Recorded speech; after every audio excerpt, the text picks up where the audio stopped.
Drew, how close are you to having a rotation?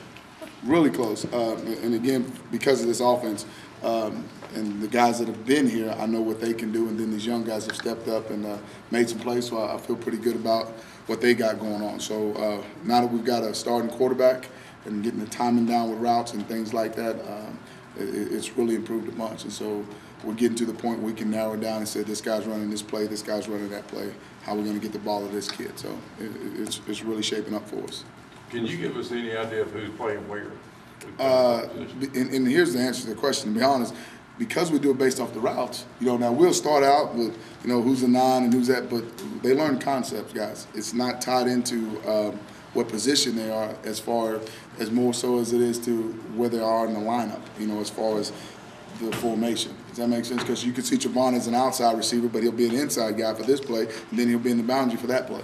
And so, but as far as depth-wise, we feel good. Like, I think we have 7 guys that I can really count on that we could go out there with and win a game.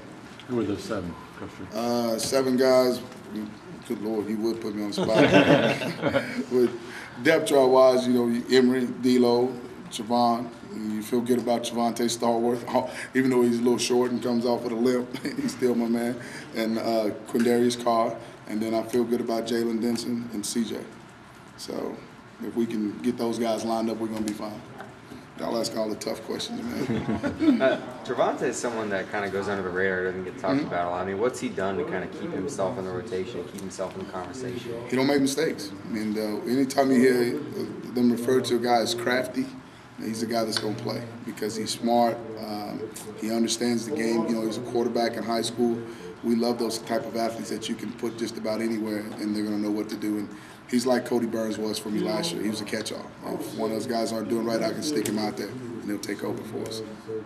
The 7 guys you just mentioned, 5 of those guys play quarterback in high school. Absolutely, absolutely. Yep, and then I got a nice Louisiana flavor to my room with D'Lo and Javonte. All the way across the board. Don't get and Trevon. They let me know every day about the crawfish and boudin. I'm about tired of hearing about it.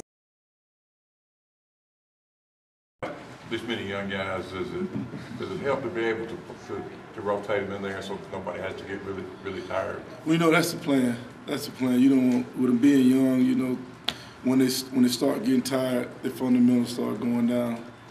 And but that is the plan, to keep them fresh, keep them going. 11 o'clock game, hot.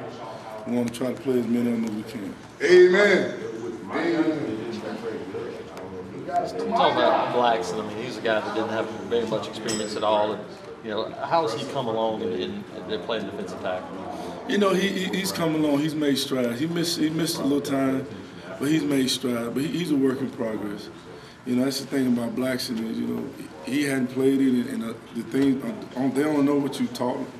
So, but he is a big man, and when he gets going in one direction, it's hard for people to, some offensive linemen, to stop him. So, but he's going to be a exciting guy to watch. It's, those guys playing their first game in college, and they really don't have any idea what it's going to be like. You got to be prepared for some mistakes, just because they hadn't done it.